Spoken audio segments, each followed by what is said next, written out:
Hello students, I am Dr. Rashmi Shukla, Associate Professor in Department of Physics. Today we will determine the specific rotation of cane sugar solution with the help of polarimeter. So what is specific rotation? तो polarimeter actually ये जो apparatus है ये based है on the principle of polarisation. तो 12th में आप लोगों ने पोलराइजेशन पढ़ा होगा, इसको हिंदी में ध्रुवण भी बोलते हैं, कई बच्चों ने ध्रुवण भी पढ़ा होगा। तो पोलराइजेशन जो होता है वो क्या शो करता है, लाइट का ट्रांसवर्स नेचर। तो यहाँ हम क्या चेक करेंगे, देखिए यहाँ पे लिखा है रोटेशन। रोटेशन का मतलब कुछ हम एंगल से रिलेटेड बात करेंगे यहाँ पर। तो आप लोगों ने ये पढ़ा होगा कि एनालाइजर एंड पोलराइजर, ठीक। और कुछ मटेरियल ऐसे भी होते हैं, जैसे यहाँ पर आप देख रहे हैं केन शुगर, एक ऑप्टिकली एक्टिव सब्सटेंस आप लोगों ने पढ़े होंगे और ऑप्टिकली इनएक्टिव सब्सटेंस पढ़े होंगे। तो दोनों में डिफरेंस क्या है पहले तो ये चेक करते हैं। तो ऑप्टिकली एक्टिव जो सब्सटेंस होते हैं वो क्या होते हैं, प्लेन ऑफ पोलराइजेशन को क्या करते हैं, रोटेट करते हैं। तो कुछ जो सब्सटेंस होते हैं वो लेफ्ट डायरेक्शन में रोटेट करते हैं और कुछ सब्सटेंस राइट डायरेक्शन में रोटेट करते हैं। तो जो सब्सटेंस लेफ्ट डायरेक्शन में रोटेट करते हैं उनको बोलते हैं लेवोरोटेटरी, एंड जो राइट डायरेक्शन में रोटेट करते हैं उनको बोलते हैं डेक्स्ट्रोरोटेटरी। तो ये इन ऐसे सब्सटेंस जो कि प्लेन ऑफ पोलराइजेशन को रोटेट करते हैं, सब्सटेंस को हम लोग बोलते हैं ऑप्टिकली एक्टिव सब्सटेंस। तो यहाँ पर हमने जो ऑप्टिकली एक्टिव सब्सटेंस लिया है वो केन शुगर का सोल्यूशन। और वाटर आपका क्या है, एक ऑप्टिकली इनएक्टिव सब्सटेंस। तो वाटर और केन शुगर सोल्यूशन दोनों से हम कैलकुलेशन करके दिखाएंगे कि कैसे इसमें ऑप्टिकल रोटेशन हो रहा है, ठीक है। तो स्पेसिफिक रोटेशन, ये जो पूरा एक्सपेरिमेंट है ये किस पे प्रिंसिपल बेस्ड है, वो फिजिक्स का जो फिनोमिना है पोलराइजेशन। ओके, नाउ एपेटस रिक्वायर्ड, जो इस एपेटस जो मेजरमेंट करेंगे, ऑब्जर्वेशन करेंगे, उसके लिए कुछ एपेटस हमें रिक्वायरमेंट होगी। तो वो एपेटस क्या है वो चेक कर लेते हैं। एपेटस रिक्वायर्ड लॉरेंट्ज हाफ शेड पोलैरिमीटर। ये भी एपेटस जब हम आप लोगों को आगे एक्सप्लेन करेंगे तो वहाँ पर दिखाएंगे कि क्या होता है लॉरेंट हाफ शेड पोलैरिमीटर। और फिजिकल बैलेंस से हम शुगर सोल्यूशन जब हम बनाते हैं तो उसमें क्या करते हैं, जो मास है शुगर का वो कैलकुलेट करके दिखाएंगे। तो फिजिकल बैलेंस, मेजरिंग सिलेंडर का यूज़ जो हम लोग करते हैं वो सोल्यूशन बनाने में करते हैं। Beaker, source of monochromatic light, यहाँ पर एक सोर्स भी लेंगे। और मोनोक्रोमेटिक सोर्स ऑफ लाइट तो आप लोग फिजिक्स में जानते हो, मोनो मतलब सिंगल, क्रोमेटिक मतलब कलर। तो यहाँ जो सोर्स ऑफ मोनोक्रोमेटिक लाइट लेंगे हम लोग यूज़ करेंगे वो एक सोडियम लैम्प, येलो कलर का, जिसमें से लाइट एमिट होती है। नाउ फार्मूला यूज्ड, तो ये फार्मूला आप लोग जब देखेंगे तो इस फार्मूले में आप लोग देख रहे होगे क्या लिखा है, specific rotation of the plane of polarisation of a plane polarized light for the sugar dissolved in the water can be determined by the following formula। तो फार्मूला में देखिए S का रिप्रेजेंट कर रहा है, S शो कर रहा है स्पेसिफिक रोटेशन, ठीक, जो हमको डिटरमाइन करना है, जो हमारा मेन एम है इस एक्सपेरिमेंट को कंडक्ट करने का। Now what is theta? Theta आप लोग देख लो क्या लिखा है, रोटेशन प्रोड्यूस्ड इन डिग्रीज। तो रोटेशन जो भी हम यहाँ पे अभी चेक करेंगे, जब एपेटस से कैलकुलेशन ऑब्जर्वेशन लेंगे तो वहाँ पर जो कुछ भी रोटेशन होगा वो हमें कैलकुलेट करना है किसमें, डिग्री में, ठीक है, ये यूनिट है degree. Now L, length of the tube in decimetre. तो ट्यूब जो यहाँ पर एक पोलैरिमीटर ट्यूब यूज़ करेंगे, जो एपेटस में देखिए रिक्वायर्ड एपेटस में एक पोलैरिमीटर ट्यूब भी हमने आपको बताई थी। इस पोलैरिमीटर ट्यूब की जो लेंथ है उसका सिंबल क्या लेंगे, L। C क्या होता है, कंसंट्रेशन, हिंदी में आप लोगों ने सांद्रता भी पढ़ी होगी। तो कंसंट्रेशन का जो फॉर्मूला होता है वो क्या होता है, मास पर यूनिट वॉल्यूम। तो मास यहाँ पर हम लोग इस चीज़ का यूज़ करेंगे, ऑलरेडी हम डिस्कस कर चुके हैं शुगर का। तो शुगर का मास लेंगे, वॉल्यूम आप चेंज कर सकते हो, 100 ml कर सकते हो, 200, 150, वो वेरी करा सकते हो। मास भी वेरी करा के हम कंसंट्रेशन इसका चेंज कर सकते हैं शुगर सोल्यूशन का। ओके, तो ये फार्मूला है, इस फार्मूले की हेल्प से हम कैलकुलेट करने जा रहे हैं क्या, स्पेसिफिक रोटेशन। ओके, तो ये M देखिए जो हमने ऑलरेडी डिस्कस किया है, M क्या है, मास ऑफ द शुगर, ग्राम में लेंगे, डिजॉल्व इन वाटर, और कितने वाटर में डिजॉल्व कर रहे हैं, वॉल्यूम अगर हमें चेक करना है तो वॉल्यूम के लिए हमने जो फार्मूला यूज़ किया V, volume of this sugar solution. ये देखिए चार्ट पे आपको थोड़ा सा एक आइडिया दिया गया है कि अंदर एपेटस में क्या क्या चीज़ें होती हैं। तो सोर्स ऑफ लाइट, ओके, यहाँ पर लेंस लगे होते हैं कुछ, यहाँ पोलराइजर और इस पोलराइज़र के बाद पोलैरीमीटर ट्यूब, इस पोलैरीमीटर ट्यूब में हम 2 सोल्यूशन फिल करेंगे। पहले वाटर जो कि ऑप्टिकली इनएक्टिव सब्सटेंस है, उसके बाद सोल्यूशन जो कि शुगर सोल्यूशन लेंगे जो कि ऑप्टिकली एक्टिव सोल्यूशन है, जो कि प्लेन ऑफ पोलराइजेशन को क्या करेगी, रोटेट करेगी। ठीक है। और इसके बाद ये एनालाइज़र है। एनालाइज़र की हेल्प से हम लोग क्या करते हैं, रीडिंग कैलकुलेट करेंगे, रीडिंग लेंगे। और ये टेलीस्कोप से तो आप लोग जानते हो, जो भी हम चीज़ें ऑब्जर्व करेंगे। ठीक है। तो ये थोड़ा सा एक एक्सपेरिमेंटल सेटअप, आपको चार्ट से तो कुछ आइडिया हो गया होगा। अब हम लोग एपेटस पे चलते हैं। ठीक। और एक चीज़ और है, यहाँ पर आप लोग देख रहे हो लास्ट में चार्ट में लिखा हुआ है standard value the specific rotation of the cane sugar. तो ऑप्टिकली एक्टिव सब्सटेंस तो बहुत सारे होते हैं, तो यहाँ पर जो हमने शुगर सोल्यूशन लिया है इसकी स्टैंडर्ड वैल्यू होती है 66.5 डिग्री पर डेसीमीटर पर ग्राम पर सीसी। ठीक है।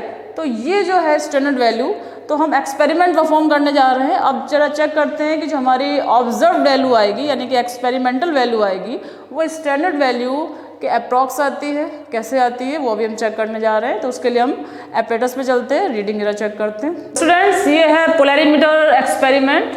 तो एक्सपेरिमेंट में जो हमने रिक्वायरमेंट आपको चार्ट पे एक्सप्लेन की थी, तो वो सब देखते हैं यहाँ पर क्या क्या चीज़ें हैं। सबसे पहले सोर्स ऑफ लाइट आप लोग देख रहे हो, ये है मोनोक्रोमेटिक सोर्स ऑफ लाइट। तो सोडियम लैंप हमने यहाँ पर लिया है और सोडियम लैंप में येलो लाइट एमिट होती है। उसके बाद ये देखिए, ये क्या है, पोलैरीमीटर। पोलैरीमीटर में यहाँ पर है पोलराइज़र, यहाँ पर सब अरेंजमेंट रहता है, लेंस वगैरह यहाँ पर सब फिट रहते हैं। उसके बाद यहाँ पर देखिए एक स्पेस दिया गया है, ये स्पेस दिया गया है किसके लिए, पोलैरीमीटर ट्यूब के लिए, जो हमने फॉर्मूले में आपको डिस्कस किया था। तो इस स्पेस पे हम लोग क्या ऑप्टिकली एक्टिव और ऑप्टिकली इनएक्टिव दोनों सोल्यूशन से आपको अभी रीडिंग लेना दिखाएंगे। तो यहाँ पर आप देख रहे हो, यहाँ पर 2 ट्यूब हैं। ये जो ट्यूब हैं इसमें देखिए सोल्यूशन कौन सा हम लोगों ने लिया है, केन शुगर का सोल्यूशन। तो ये है पोलैरीमीटर ट्यूब जिसकी लेंथ वगैरह हम लोग मेज़र करेंगे। और ये देखिए वाटर, तो वाटर क्या है, ऑप्टिकली इनएक्टिव सब्सटेंस, और ये है ऑप्टिकली एक्टिव सब्सटेंस। तो दोनों ट्यूब यहाँ पर हम प्लेस करेंगे और उसके रिस्पेक्ट में रीडिंग कैलकुलेट करने के लिए देखिए यहाँ पर हम लोग ने एनालाइज़र यूज़ किया। ये देखिए, इसको बोलते हैं एनालाइज़र। तो एनालाइज़र में आप लोग देख रहे होंगे 2 स्केल आपको दिख रहे होंगे।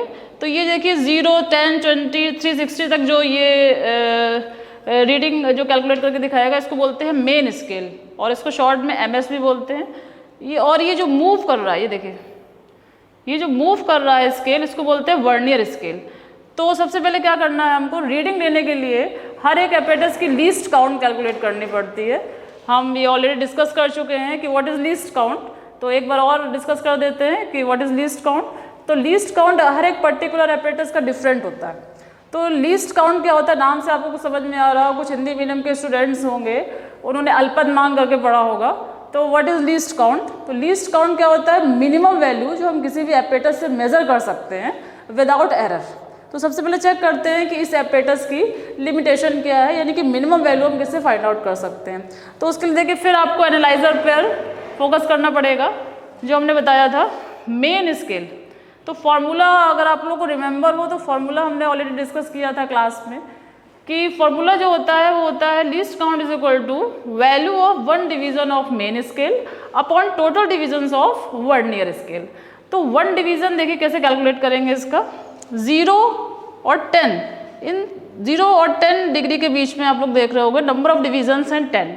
तो 1 डिवीजन की वैल्यू फाइंड आउट करेंगे, कितनी आएगी, 1 डिग्री।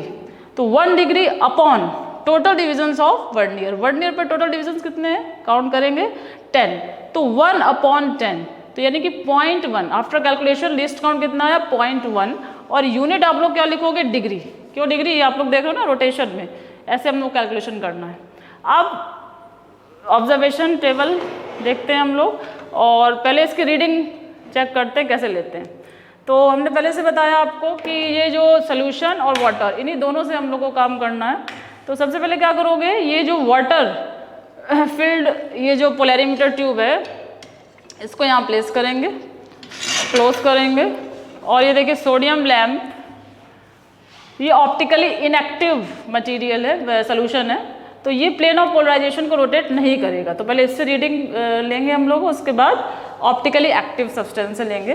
तो यहाँ पर एनालाइज़र में देखिए आपके पास दो तरीके से रीडिंग लेनी है। देखिए कैसे लेते हैं, 0 पे पहले सेट करेंगे, उसके बाद क्लॉकवाइज, इसको बोलते हैं क्लॉकवाइज, और 0 से जब आप लेफ्ट साइड जाओगे, ठीक, तो इसको बोलते हैं एंटी क्लॉकवाइज। जैसे क्लॉक मूव करती है तो ये क्लॉकवाइज हो गया और ये एंटी क्लॉकवाइज। तो हमें दोनों तरफ रीडिंग लेनी है, किसकी हेल्प से, पहले वाटर, ठीक है। तो क्लॉकवाइज और एंटी क्लॉकवाइज।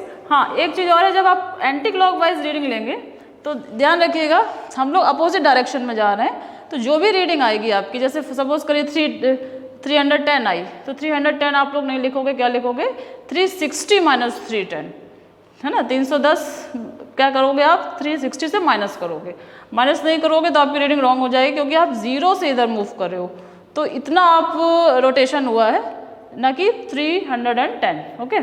तो क्लॉकवाइज तो आप लोग डायरेक्ट ले सकते हो, क्योंकि 0, 10, 20 ऐसे मूव हो रहा है, इस वजह से। तो कैसे इसको ऑब्जर्व करेंगे, तो 0 पे सबसे पहले, 0 पे इसको जब यहाँ से ऑब्जर्व करते हैं तो फुल मून बिल्कुल येलो कलर की हमको एक सर्कल दिखाई देता है, और जब आगे आप मूव करोगे तो क्या होता है कि हाफ पोर्शन ग्रे कलर का होता है, और हाफ पोर्शन हमारा जिस कलर की लाइट है, येलो कलर की, वो हमें दिखाई देता है। और फिर आगे जब आप फिर से रोटेट करोगे तो क्या होता है कि फिर से हमको फुल मून यानी कि पूरा कंप्लीट सर्कल दिखता है। तो जहाँ पर वो कंप्लीट मिक्स हो जाएगा कलर्स, वहीं पर क्या करेंगे, हम इसको स्टॉप कर देंगे, ठीक है। तो ये स्टॉप करने के बाद रीडिंग मेजर करेंगे, और उस रीडिंग को हम अपनी ऑब्जर्वेशन टेबल, जो भी हम आगे डिस्कस करेंगे, उस पर नोट कर लेंगे। सिमिलरली 0 पे फिर से आ जाएंगे और एंटी क्लॉकवाइज डायरेक्शन में मूव करेंगे, रीडिंग नोट करेंगे, और एंटी क्लॉकवाइज डायरेक्शन में रीडिंग नोट करने के टाइम आपको ये बहुत अच्छे से ध्यान रखना है कि 360 माइनस रीडिंग तब आपका जो होगी वो ऑब्जर्व रीडिंग आएगी, ठीक है। और अच्छा, तो सिमिलरली हमको क्या करना है, ये तो ऑप्टिकली इनएक्टिव सब्सटेंस था, वाटर था। सिमिलरली हमको क्या करना है, एक ऑप्टिकली एक्टिव सोल्यूशन लिया है हमने, सोल्यूशन जो हमने ऑलरेडी डिस्कस कर चुके हैं, ये किसका है, केन शुगर। इसको यहाँ पर हम प्लेस करेंगे, क्लोज करेंगे, और सेम मेथड से जो हमने वाटर से काम किया है, एक बार क्लॉकवाइज और एक बार एंटी क्लॉकवाइज, सेम मेथड से हम लोग क्या करेंगे, रीडिंग कैलकुलेट करेंगे। तो आप लोग जब ये रीडिंग लोगे तो आप ये समझ में आएगा कि रीडिंग जो है ऑप्टिकली एक्टिव सब्सटेंस से ज़्यादा आती है एज कंपेरिजन टू वाटर, क्योंकि वाटर क्या है, एक ऑप्टिकली इनएक्टिव सब्सटेंस, और हम ऑलरेडी बता चुके हैं कि प्लेन ऑफ पोलराइजेशन को ऑप्टिकली एक्टिव सब्सटेंस जो होते हैं वो रोटेट करते हैं, ना कि ऑप्टिकली इनएक्टिव सब्सटेंस। तो वाटर में जितना रोटेशन आएगा उससे करीब 6 to 7 डिग्री ज़्यादा आता है इसमें सोल्यूशन में, जब आप केन शुगर का सोल्यूशन अप्लाई करोगे, ओके। तो लेफ्ट और राइट बिल्कुल सेम प्रोसीजर से ये कैलकुलेशन, ये ऑब्जर्वेशन लेना है आपको, ठीक। अब इस ऑब्जर्वेशन को लेने के बाद हम लोग जरा कैलकुलेशन देखते हैं कि कैसे करते हैं। तो ये ऑब्जर्वेशन कंप्लीट हो चुका है, हमने चेक कर लिया है कि 6 to 7 डिग्री का डिफरेंस आ रहा है। वाटर से जब कर रहे थे तो हमारा कुछ 65 डिग्री दोनों डायरेक्शन में, और क्लॉकवाइज एंड एंटी क्लॉकवाइज में अप्रॉक्स सेम आता है। अगर 65 इधर आ रहा है तो 1 या 2 डिग्री का डिफरेंस आता है, ज़्यादा नहीं आता। और जब शुगर से किया हमने चेक, तो शुगर से हमने क्या देखा कि 6 to 7 डिग्री, मतलब 65 यहाँ आया है तो 72, 71 इस टाइप से यहाँ पर शुगर में प्लेन ऑफ पोलराइजेशन रोटेट हो चुका है, ठीक। तो अब इसके कैलकुलेशन हम लोग आगे डिस्कस करते हैं। हम लोग ने एपेटस से जो भी ऑब्जर्वेशन लिए, रीडिंग ली है, अब देखिए अब इसको ऑब्जर्वेशन टेबल में कैसे फिल करते हैं, कैसे कैलकुलेशन करते हैं, वो हम एक्सप्लेन करने जा रहे हैं। तो देखिए क्या है, ऑब्जर्वेशन टेबल में जो पहले हमें फॉर्मूले में जो चीज़ रिक्वायरमेंट है वो जरा चेक कर लेते हैं। सबसे पहले तो मास, फॉर्मूले में देखिए मास हमें चाहिए था, तो मास जो है शुगर का वो हमने कितना लिया है, 5 ग्राम, ठीक है। ये वेट कर लिया था, फिजिकल बैलेंस यूज़ किया था, उससे हमने ये 5 ग्राम शुगर लिया। इस शुगर का जो आप मास है वो वेरी भी कर सकते हो, अगर कंसंट्रेशन आपको चेंज करना है तो जो नहीं 5 लो 10 भी ले सकते हो, वेरी भी कर सकते हो।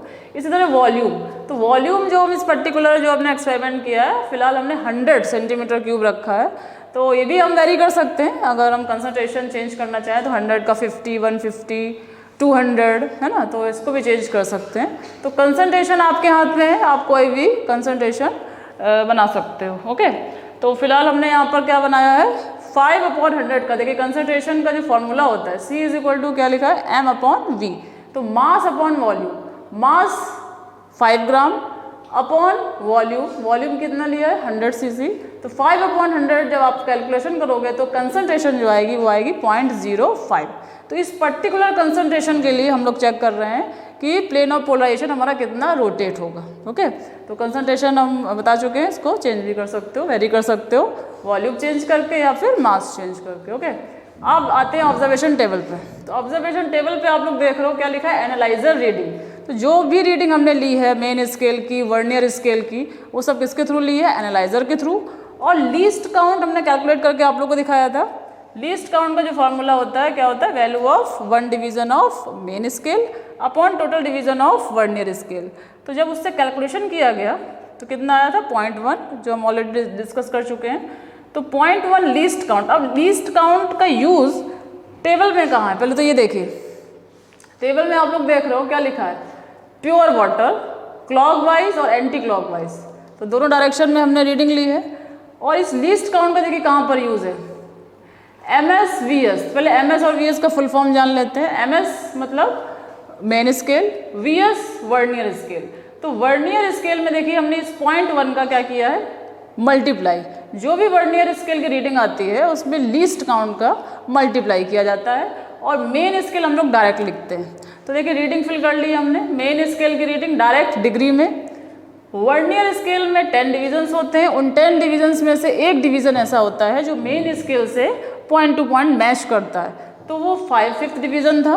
5th डिवीजन इनटू LC मतलब लीस्ट काउंट, तो लीस्ट काउंट 0.1, दोनों को जब आप ऐड करोगे तो 65.1। ये क्लॉकवाइज डायरेक्शन की रीडिंग है with pure water solution. Okay, pure water. Okay, आप देखिए एंटी क्लॉकवाइज डायरेक्शन में क्या होगा। एंटी क्लॉकवाइज डायरेक्शन में भी बिल्कुल सेम प्रोसीजर से हम लोगों ने रीडिंग ली थी।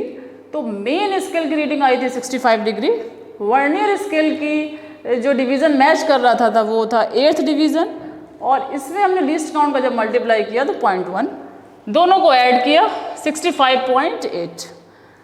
नेक्स्ट स्टेप क्या है, मीन। तो मीन कैसे कैलकुलेट करते हैं आप लोग को पता है। मीन हम उन्हीं दो वैल्यूज़ या दो से ज़्यादा वैल्यूज़ का लेते हैं जो कि बहुत क्लोज होती हैं। तो यहाँ पर आप लोग देख रहे हो कि 65.1 and 65.8 very close to each other, ये दोनों ही वैल्यू बहुत ही क्लोज हैं। तो इनको क्या किया, दोनों को ऐड कर दिया x प्लस वाई। तो x वैल्यू ये होगी 65.1 एंड y 65.8, दोनों को ऐड किया, 2 से डिवाइड किया। तो अब ये जो वैल्यू आई 65 पॉइंट समथिंग आफ्टर कैलकुलेशन, वो क्या है हमारी clockwise direction, sorry pure water से रीडिंग आ गई। मतलब प्योर वाटर ने इतना रोटेट, क्योंकि प्योर वाटर क्या है, ऑप्टिकली इनएक्टिव सब्सटेंस है, तो उसकी जो रीडिंग आई वो ये आ गई। ठीक, अब देखिए सोल्यूशन हमने कौन सा बनाया है, शुगर सोल्यूशन। इसमें भी रीडिंग बिल्कुल उसी स्टेप से करेंगे जैसे कि प्योर वाटर से किया था। मेन स्केल की रीडिंग, फिर वर्नियर की, वर्नियर के साथ हमने लीस्ट काउंट का मल्टीप्लाई किया, दोनों को ऐड किया।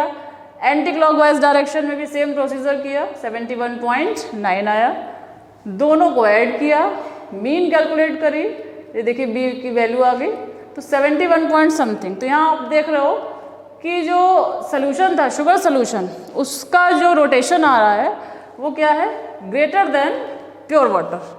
इसका देखिए रोटेशन आ रहा है 65 पॉइंट समथिंग और इसका 71 पॉइंट समथिंग, करीब 6 to 7 डिग्री का कुछ डिफरेंस आएगा। और वो क्यों आता है, क्योंकि ऑप्टिकली एक्टिव सब्सटेंस जो होता है वो प्लेन ऑफ पोलराइजेशन को ज़्यादा रोटेट करता है as comparison to optically inactive substance. तो वाटर हो गया ऑप्टिकली इनएक्टिव और ये हो गया ऑप्टिकली एक्टिव सब्सटेंस। अच्छा, नेक्स्ट स्टेप क्या है, देखिए फॉर्मूले में हमें थीटा कैलकुलेट करना। तो थीटा देखिए यहाँ से कैलकुलेट करेंगे कि प्योर वाटर और शुगर सोल्यूशन का कितना डिफरेंस आ रहा है, कितना उसने रोटेट किया प्लेन ऑफ पोलराइजेशन। इसके लिए देखिए 71 पॉइंट समथिंग में से हम 65 पॉइंट जो भी वैल्यू आएगी वो हम माइनस करेंगे। तो माइनस करने पे डिफरेंस लेने पे 6.2 सपोज कर लीजिए 6.2 डिग्री आया, वो तो कैलकुलेशन से बाद में समझ में आएगा। तो ये आ गया आपका थीटा। अब इस थीटा को वैल्यू हम यहाँ पुट कर देंगे, थीटा की वैल्यू कितनी आ गई 6.2 डिग्री। V वॉल्यूम हम ऑलरेडी डिस्कस कर चुके हैं 100 cc, वो 100 cc हमने यहाँ पर पुट कर दिया। Now upon L into M, तो L क्या है यहाँ पर देखिए, L है लेंथ ऑफ पोलैरिमीटर ट्यूब। तो जब पोलैरिमीटर ट्यूब को हम स्केल से मेज़र करते हैं तो उसकी जो लेंथ आती है वो 20 सेंटीमीटर आती है, लेकिन आपको यहाँ पर 20 सेंटीमीटर एज इट इज़ नहीं रखना है, क्योंकि फॉर्मूले में जो एल है वो डेसीमीटर में होती है। आप लोग देख रहे होगे यूनिट डीएम लिखा है, डीएम फॉर डेसीमीटर। तो 20 सेंटीमीटर को जब हम डेसीमीटर में चेंज करते हैं तो डिवाइडेड बाई 10, तो 20 सेंटीमीटर अपॉन 10 करोगे तो आ जाएगा 2 डेसीमीटर इंटू एम। एम क्या है, व्हाट इज एम? एम क्या है? Mass of the sugar. तो मास शुगर का कितना हमने लिया है? 5। आफ्टर कैलकुलेशन आप लोग देख रहे हो कि कुछ ये वैल्यू आ रही है, और इसकी यूनिट आप पूरी लिखना चाहो तो पूरी लिख लो, नहीं तो ऐसे भी लिख सकते हो, ठीक है। और यूनिट आपने कैसे कैलकुलेट की होगी? इसी फॉर्मूले से, थीटा की यूनिट डिग्री, वॉल्यूम की unit cc, L decimetre and M gram. तो इस फॉर्मूले से ये आप यूनिट भी कैलकुलेट कर सकते हो, इसको रटने की जरूरत नहीं पड़ेगी, फॉर्मूले से यूनिट आ जाएगी। थोड़ी सी बड़ी लंबी यूनिट है। तो यहाँ जो वैल्यू देखी आई है, और स्टैंडर्ड वैल्यू जो होती है, जो हमने चार्ट में ऑलरेडी डिस्कस किया था कि शुगर सोल्यूशन की जो स्पेसिफिक रोटेशन होती है वो अप्रॉक्स 66.2 समथिंग होती है, और जो रिजल्ट आपका आया आफ्टर कैलकुलेशन तो वो 66 और 62 अप्रॉक्स। मानते हैं कि एरर भी होता है कुछ एपेटस में, तो उस एरर को ध्यान में रखते हुए तो ये रिज़ल्ट हमारा ओके होगा। क्यों? क्योंकि इसका जो रिज़ल्ट आ रहा है हमारा स्टैंडर्ड के अप्रॉक्स आ रहा है। इसी तरह और भी ऑप्टिकली एक्टिव सब्सटेंस होते हैं। यहाँ तो हमने शुगर सोल्यूशन से आप लोगों को करके दिखाया। ऑप्टिकली एक्टिव सब्सटेंस होते हैं, उनका सोल्यूशन बना के और फिर से उनका स्पेसिफिक रोटेशन आप कैलकुलेट कर सकते हो। और हर एक ऑप्टिकली एक्टिव सब्सटेंस का जो स्पेसिफिक रोटेशन होता है वो वेरी करता है। जो इसका आया है शुगर सोल्यूशन का, हो सकता है दूसरे के लिए डिफरेंट आए। तो इस एपेटस की खासियत ये है कि आप कोई भी ऑप्टिकली एक्टिव सब्सटेंस ले सकते हैं, उसका सोल्यूशन फॉर्म करिए और वाटर और उस पर्टिकुलर सोल्यूशन का रोटेशन देख के इस फॉर्मूले को यूज़ करके स्पेसिफिक रोटेशन कैलकुलेट कर सकते हो। ओके।